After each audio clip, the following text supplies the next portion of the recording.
প্যারায় আছে, আমরা ওইভাবে যাই নাই। তবে এরা যদি বেশি আরও ঝামেলা করে সেক্ষেত্রে আমরা ওই দিকে যাব। যদি আবারও করে সেক্ষেত্রে আমরা সাউন্ড গ্রেনেড মেরেছি, এরপরে হালকা পুশ করেছি। এখানেই শিক্ষা উপদেষ্টা আসতে হবে, প্রধান উপদেষ্টা প্রেস ক্লাবের সামনে আসতে হবে। এই হচ্ছে দাবিতে তারা অনড় ছিল। ভাইভাতে কিছু ফেল হয়েছে আর কি, আর পাস হয়েছে 60,000-এর মতো। তো যারা ফেল করেছে তাদের দাবি যে তাদের হচ্ছে পাস করাই দিতে হবে।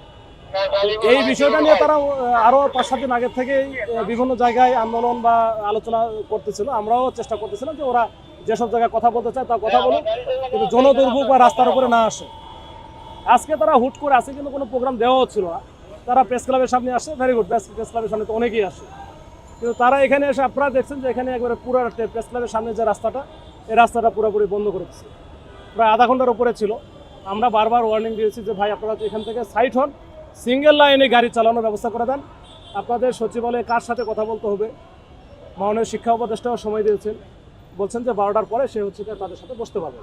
কিন্তু তারা এটা তারপরে শুনবে না। তারা হচ্ছে এই ঈদে জামা জুতো অ্যাক্সেসরিজের ডিসকাউন্ট।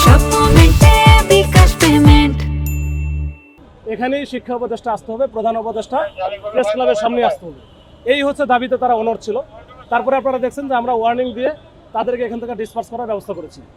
তারা এখান থেকে এই মুহূর্তে তারা নাই, হয়তো আশেপাশে বিভিন্ন জায়গায় চলে গেছে, গাড়ি যান চলাচল আছে, স্বাভাবিক আছে।